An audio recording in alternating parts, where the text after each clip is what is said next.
Dear students, today I would like to talk about the pelvis, the bony parts of the pelvis, the diameter of the pelvis. I will show you the diameters of it, so we will see a lot of very important anatomical parts. Here you can see the schedule of my lecture. First, I will show you the bones of the pelvis.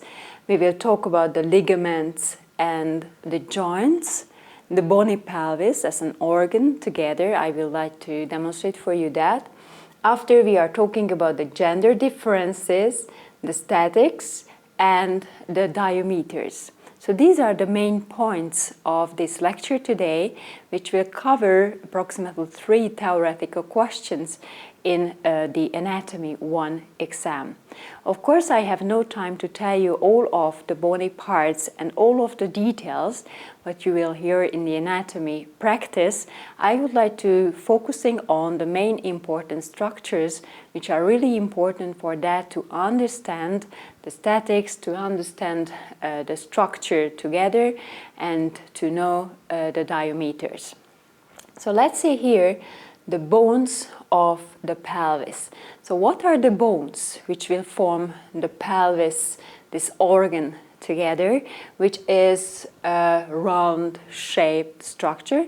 Of course, it is, here we have 3 different bones, one sacrum in the middle, and we have 2 bones. These are the os coxae, the hip bones, which consists of 3 parts, the pubis, the ilium, and the ischium.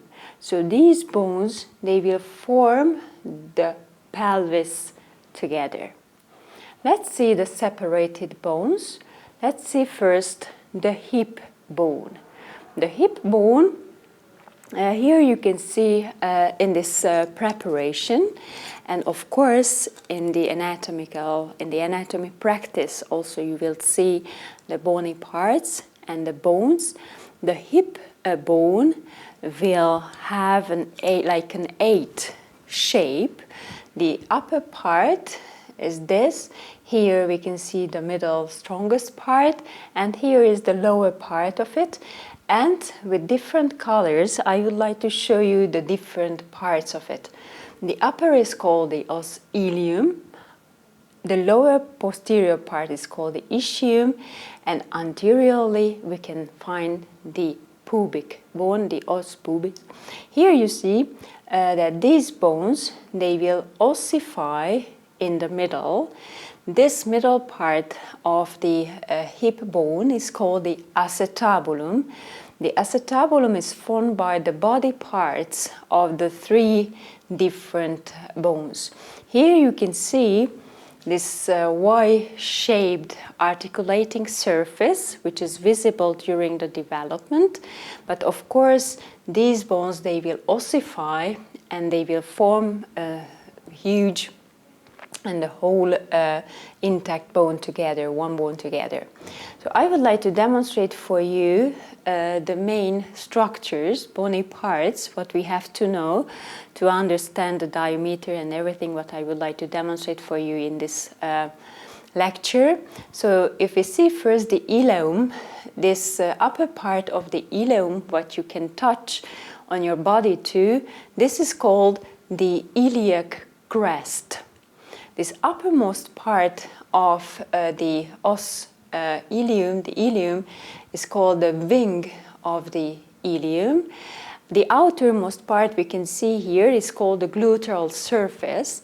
From this part will originate the different gluteal muscles. What you will learn, here we have different lines which will show you the origin of the different muscles. There posteriorly we can see a protrusion which is called the greater sciatic notch. This will be really important in the formation of the special foramens where the arteries and the vessels, the arteries, veins and nerves can live in the cavity of the pelvis. After this part is a part of the ischium. This is called the ischial spine. And after the smaller notch, the lesser sciatic notch is visible on the posterior surface of the bone. And finally, here we have the ischial tuberosity. This is the structure where we sitting on. This is the lowest part of the bone. If I continue this one anteriorly, there you can see the ramus of the ischium, and after we see the ramus, inferior ramus of the pubis, and we form together this H shape. If we see the medial surface, of course you will talk about a lot of details on the surface of the bone. What are those what we saw? We saw from the outermost view the iliac crest. Here the greater sciatic notch, the ischial spine, the lesser sciatic notch, the ischial tuberosity, and here we can see the ramus and the superior and inferior rami of the pelvis. The pubis, sorry. So, what are the structures what we can see from the medial surface, from the pelvic cavity? So here, in the uppermost part, this is called the iliac fossa. From this fossa will originate muscle, iliacus muscle. You will learn it. After there, I would like to show you this anterior surface where we have a spine. This is the anterior superior iliac spine, what you can touch also on your body. From here will originate different muscles, but this is a very important point of the pelvis, what we can touch and what we can examine. Maybe when we will see the diameter, the external diameter of the pelvis, for example.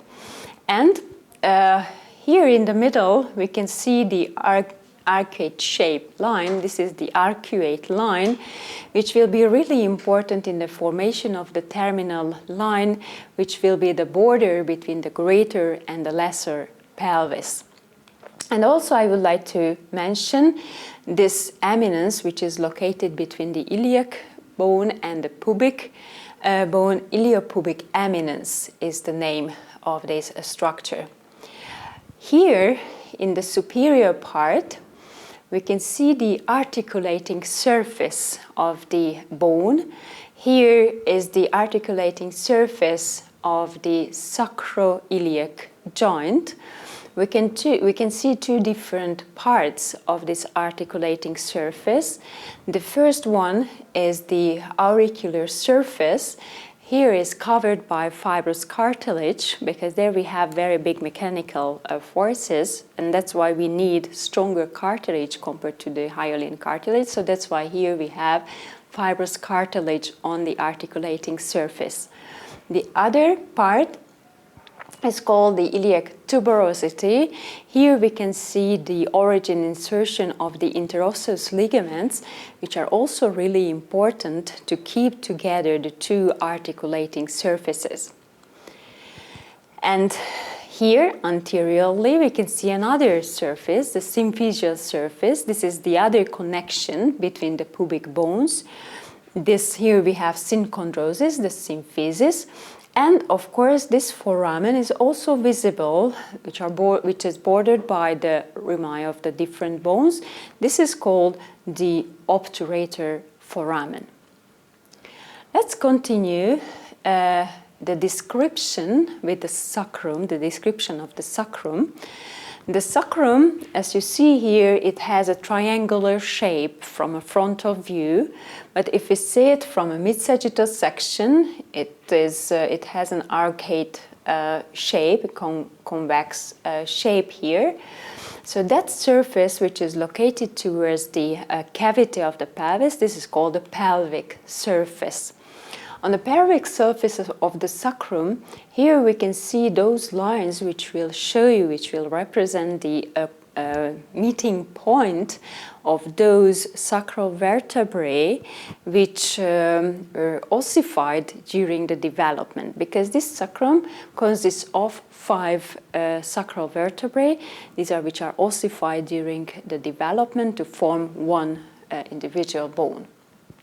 So in the pelvic surface also we can see anterior foramens for the nerves, which will leave the sacral canal in the sacral canal we can see spinal nerves, the end of the vertebral within the canal. It's called cauda equina. These are these nerves. They will live here, the canal, through the anterior foramens.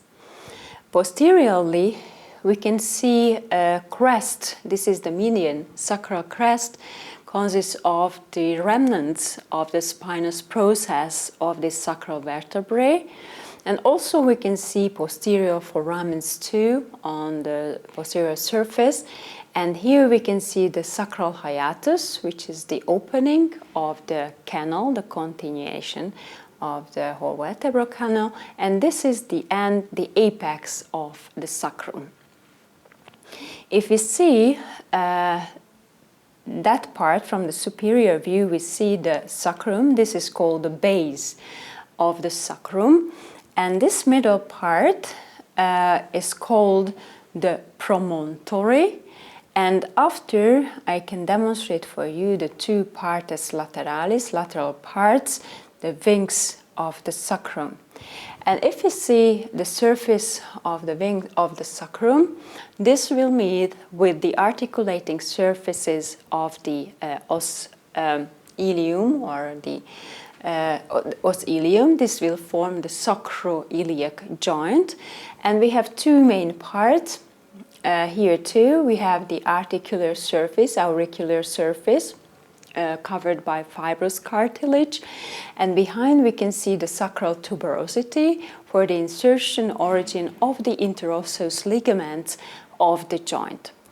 And finally here we can see the os coccyx, and which will ossify in male, but in female we have a little movement between them. It will be really important that because of the movement of the os coccyx, the diameter of the pelvis could be increased during the delivery. So this was the first point. Let's see the next one, which are the ligaments and the joints of the pelvis. For this demonstration in the anatomy practice, you will see this plastic preparation about the bones and the ligaments exactly. The ligaments will be the second level of the structures which will form the wall of the pelvis. So what are the ligaments and what are the joints, what we have to know? First, I would like to show you the joint, what we have between the sacrum and the ilium. This is called the sacroiliac joint.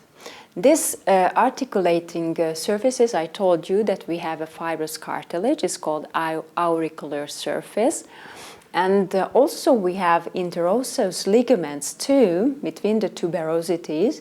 And all together these structures, they will keep together the articulating surfaces where we have no exact movement. That's why we say that this is an amphiarthrosis or a fixed joint. And after, of course, we have additional ligaments which can keep together these bones, the ventral sacroiliac ligaments, and we have dorsal sacroiliac ligaments too. So all of these structures, they can help to keep together this part.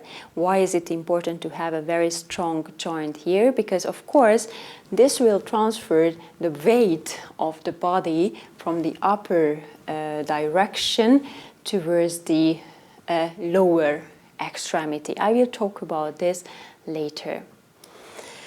The other joint is that connection what we have between the bones, the symphysis, the pubic symphysis. This is a synchondrosis where we have the interpubic disc between the bones, and of course we have ligaments too, arcuate ligaments, which will keep together these bony parts.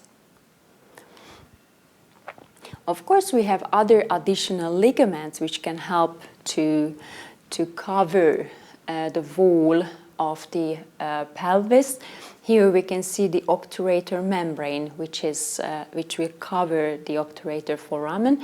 Only just a little hole we have in the middle where obturator nerve, artery and structures they can go through.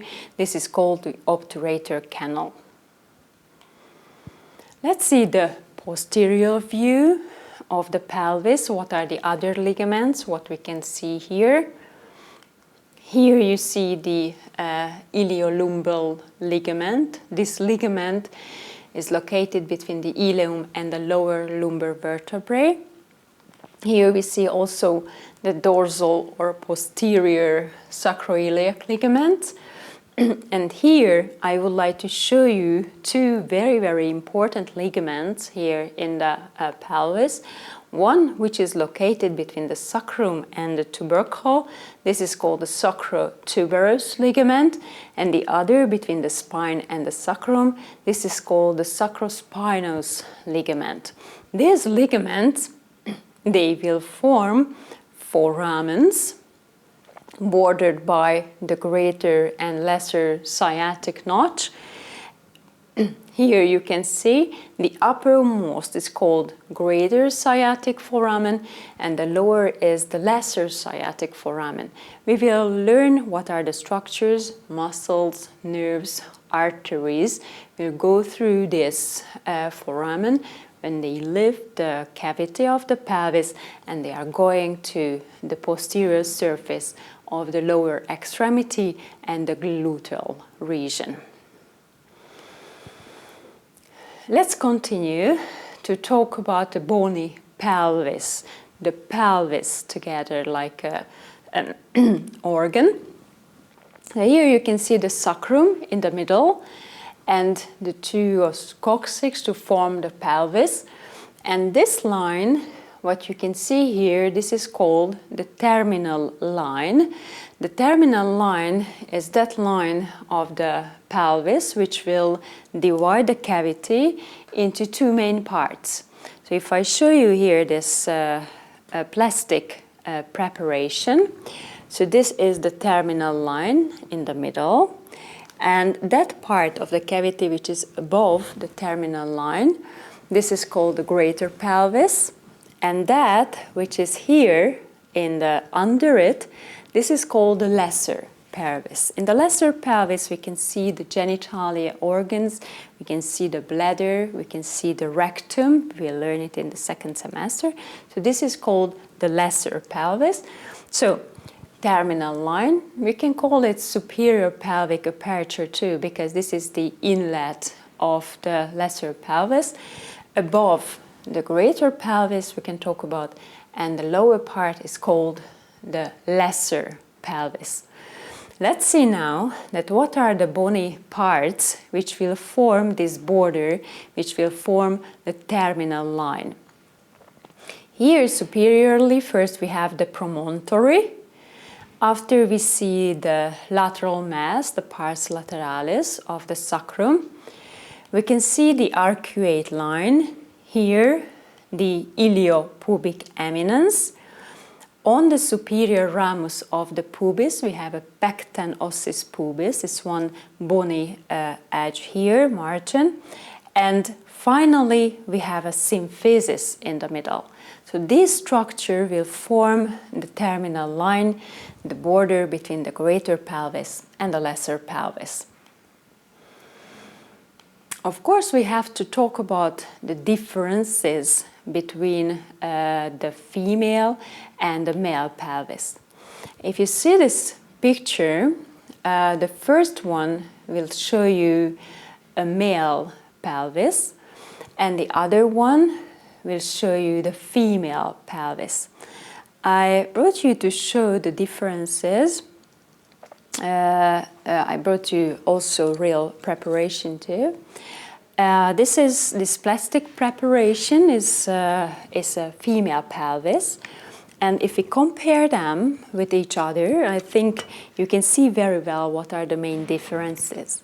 So first, here you see the female pelvis. The female pelvis has a bigger diameter. The inlet is oval shaped, and you see that the cavity is wider, and also the wings, they are located, they will diverge from each other. So that's why the crest, we have a bigger diameter between the iliac crest. And very visible characteristic is that the ramus, inferior ramus of the pubis, will form an arch. It's called the arcus pubis. The other pelvis is the male. You see, is much more smaller, and the inlet is similar to a heart shape.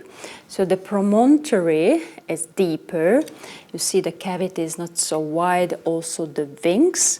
And if we see the inferior ramus of the pubis, they will form an angle, and this is called the angulus pubis. These are the main points, what we can see on the picture. Of course, in the practice, you can talk about different other difference too, and the anthropologists, for example, they know a lot of smaller differences between the male and the female part. But these are the main points what we have to know very well. In the next part of the lecture, I would like to talk about the statics of the pelvis. As you see here, the moving skeleton, it is very, very visible that the central point of it, this is the pelvis. The pelvis is that which will transfer the weight of the skull, the trunk, the upper extremity, they transfer it to the lower extremities. So it's really important part of the skeleton. Without this, we are not able to walk. We have no correct or normal movement. So that's why it is really important to understand clearly the position of the pelvis. If you see here these pictures from an oldest anatomy books, it's from Vesalius, the first one. If you see the position of the skeleton, I think we have a little strange feeling that something is not normal here. Why? Because if you see the position of the pelvis, it's not in a normal anatomical position, because in this picture by Vesalius, you see that the pelvis, the terminal line of the pelvis, it is located in the horizontal plane like this. But if you see the picture of Leonardo da Vinci, who made a very, very professional drawing about the static, and because he was like an artist, so he could do a very much more better pictures, you know, from the structure. He saw that the pubis and the anterior, I mean the symphysis, and the anterior superior iliac spine, these are located within the same frontal plane. So the normal position of the pelvis is not this, like what we can see in the picture of Vesalius, but like that, yeah, like this you can see. So the pubis and the anterior superior iliac spine, it is located in the frontal plane, and that's why the terminal line will have an angle with the horizontal direction, and this is called the pelvic inclination. So this is a normal position of it.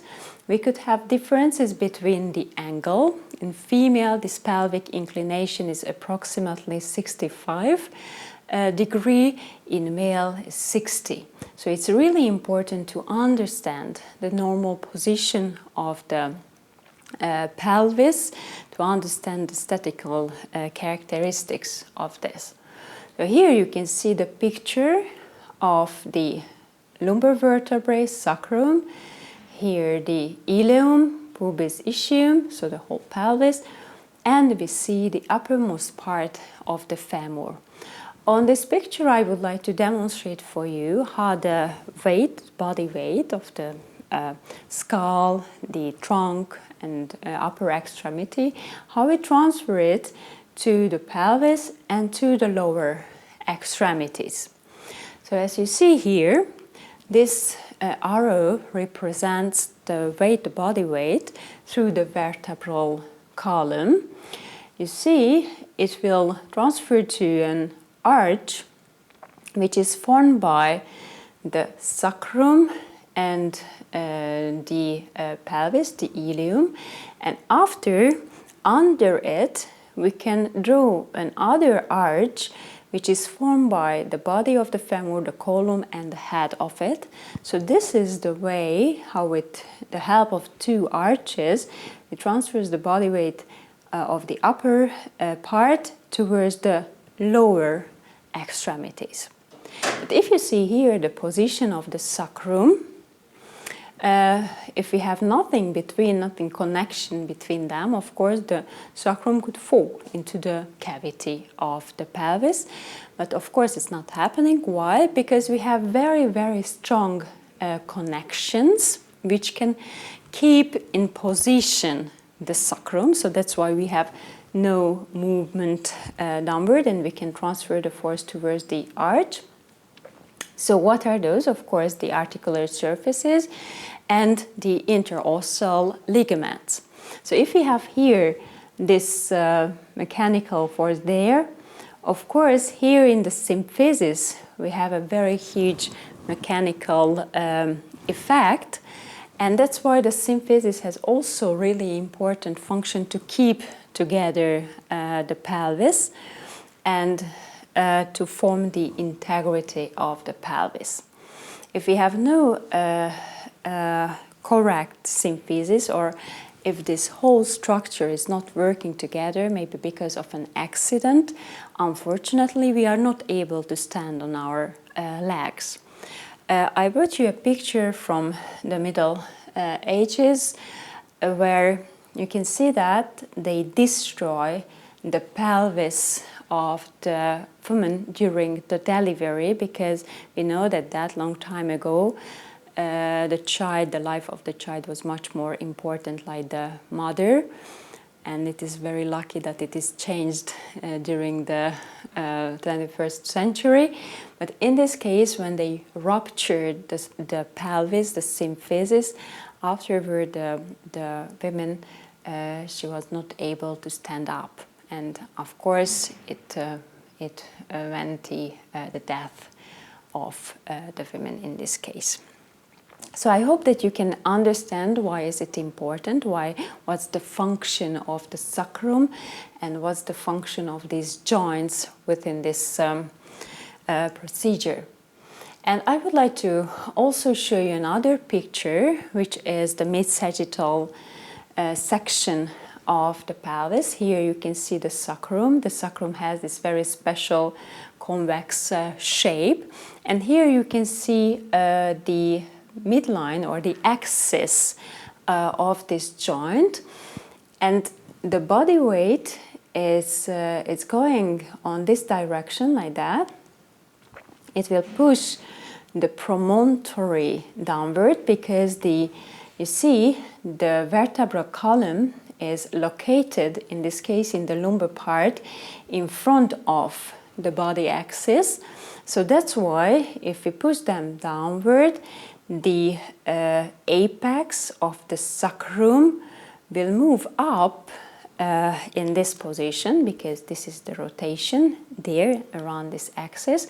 But of course we have to inhibit this movement, and for this we have two special ligaments, the sacrospinous and the sacrotuberal ligaments, which will inhibit, the rotation of the sacrum, which will keep together the sacrum. So that's why we have a very elastic structure there. We have a little movement within the sacrum, but not so much, inhibited by the ligaments.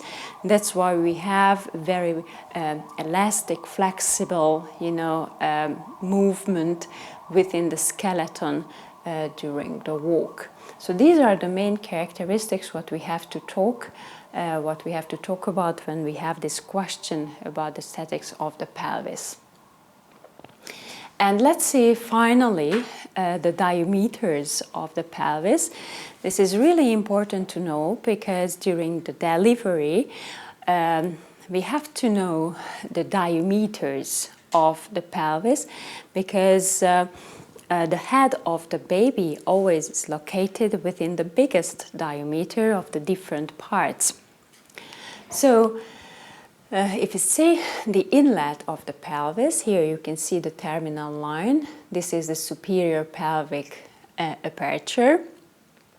What are the diameters what we have to show there? For the demonstration of the diameters of the pelvis, we use this preparation in the practice. That is what I will show you here in the picture too. I would like to demonstrate on the atlas picture and on the picture of this preparation, what are the diameters, what I'm talking about. So this is the first diameter. It's a median diameter, which is located in the mid-sagittal axis. This is approximately 11 or 12 centimeter. After the next one is the oblique diameter between the joint and the iliopubic eminence. This is a little bigger, 12.5 centimeter. And the longest diameter will be the transverse diameter, which is approximately 13.5 and 14 centimeter. Maybe you can find different numbers in different books, which is really important to know the relation of the different diameters. So if you use one number, it's really important that you have to compare all of the other numbers for the first one. So if this is the smallest, it will be the smallest number. And so you have to know very well the relation of the different diameters. So this is the smallest after the second and after the third one. So the longest diameter in the inlet is the transverse diameter. Let's see the outlet of the pelvis. It has like a rectangular shape, and anteriorly we can see the symphysis, the inferior ramus of the pubis, and of the ischium, of course. And after this is the ischial tuberosity and the sacrotuberous ligament. And here we can see the coccyx. I told you that it is able to move in female, so that's why the straight conjugate is 9.5 plus 2 centimeter because of the movement of the coccyx. Let's see the mid-sagittal section of the pelvis and to see these diameters here. If we see the pelvis, the cavity of the pelvis, we have to describe the biggest diameter. The biggest diameter of the pelvis is called the amplitudo pelvis within the cavity, which is from the middle of the symphysis towards the second and third sacral vertebrae. This is that plane of the pelvis where all of the diameters, they are bigger than 12 centimeter. And of course, if we have a biggest diameter or biggest oblique diameter, of course we have a narrower part of the pelvic cavity. This is through the symphysis, the spine, and the lower part of the sacrum is called the angustia pelvis. Here we have the smallest diameters. If we put together the midline, midpoints of these diameters, after we can talk about the axis of the pelvis. There in the axis of the pelvis will move the head of the baby during the delivery. I would like to show you 3 additional internal diameters. The one was that what I demonstrated earlier from the symphysis to the promontory. This is called the anatomical conjugate. We have a little smallest conjugate, which is from the middle of the symphysis to the promontory. It's called the obstetric conjugate, a true conjugate, because this is the smallest conjugate of the pelvic cavity. And finally, I would like to demonstrate this one, which is from the lower part of the symphysis towards the promontory. This is called the diagonal conjugate. It is that innermost conjugate of the pelvis, what we can measure with physical examination. Here you can see the doctor is through the wall of the vagina. If they reach the promontory, it means that this diameter is not so long. Maybe we could have problem during the normal delivery. That's why it's important to calculate the diameters, because if the doctor will recognize that we have problem with the diameters, in this case it's not possible to do the spontaneous delivery. We need cesarean section. Of course, we have outermost diameters too, what we can measure, we can see immediately on the patient. So what we see here, the external diameters. So first one, which is located between the iliac crest, this is called the intercristal distance, 29 centimeter. After, we have between the anterior superior iliac spine, this is called the interspinous, it is 26 centimeter. The longest outermost diameter is located between the trochanters. Here you can see the instrument what we can use to measure this distance is called the intertrochanteric distance, 32 centimeter. And finally, we can use another diameter too, from the symphysis to the the upper part of the sacrum. This is the external diagonal conjugate, which is approximately 20 centimeters. So these are what we can mention, and these are what we can measure too. But why is it important to know these diameters? Of course, during the delivery, they have really important function, you know, because they will help, they will be important in the movement. We regulate the movement of the head of the baby within the birth canal. For this, I would like to show you also a little demonstration.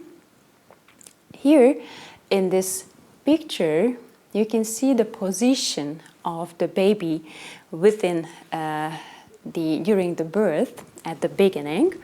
Here you can see the head of the baby. The longest diameter of the head of the baby is called the fronto-suboccipital diameter, because the baby normally is like a small ball. It's located like this. And here we have a little flexion within the cervical region. So this is, here you can see the position of the baby within the birth canal at the beginning. And this diameter always located in the longest diameter of the different parts of the pelvis. But before we start to do the delivery, this is really important to show also that we could have abnormal position within the head, because if the baby head is locating within a straight position or in the flexed position, in the retroflexed position, what you can see on these pictures. Of course, in this case, it's not possible to let the normal delivery, because at the end of the delivery, we have a retroflexion within the cervical vertebral part. So in this case, maybe the neck will rupture. So that's why the doctors, they always have they always examine the position of the head at the beginning of the birth. So here we have the baby, And I would like to demonstrate for you the position of the head during the delivery. Here you can see that first the head of the baby is located within the inlet of the pelvis in the transverse axis. After, when we will go deeper towards the birth canal, it will rotate and it will be in the oblique direction. And finally, the longest diameter will be in the sagittal plane. And finally, the occipital bone will be fixed towards the pubis, and we have a retroflexion, and this is the final point of the whole delivery. I would like to show you this. It's not so easy to show it alone, because in the lecture always I ask the help of one student to show me the position of the baby. So here you can see the pelvis, and here is the position, what I told you, the normal position. So first, it is located in the transverse axis. After, when we go deeper, it will be in the oblique diameter, and finally, it will be in the straight diameter. And it is really important, if the head is able to go through the foramen, after the other parts of the body is no problem to go through that. So this is the final point, the head of the baby. The occipital bone will be fixed to the pubis, and yeah, for this we need a little force, push and help, and a lot of time, of course. And finally, we can go through the birth canal and we have a healthy baby. So let's see the whole one within a video. Here you can see the position of the head of the baby during the canal, birth canal, from the frontal view. First, it's fixed to the superior aperture of the pelvis. The frontal suboccipital diameter is located in the transverse diameter, which is the longest diameter. And after, if we go deeper towards the angustia pelvis, the longest diameter will be the oblique diameter. So here you will see the rotation of the head. 1 minute. This is the final rotation, what we can see here. And finally, here you see, and finally in the outlet, this will be in the sagittal plane. If we see this one in the mid-sagittal section, here you see the diameters, what I told you. If you put together the midline, it will be the axis of the pelvis. This axis is that which will show the way of the head during the canal. You see, we are at the level of the inlet. The head of the baby, it is located in the transverse diameter, and after it will rotate, we go to the oblique diameter, and finally in the outlet, here you can see the middle diameter is that which is the longest. Here you can see the position of the head of the baby during the delivery. So that is what I wanted to show you. I would like to show you, wanted to demonstrate to you about the anatomy of the pelvis. I hope you can understand it, and you will see the details in the anatomy practices. Thank you so much for your attention.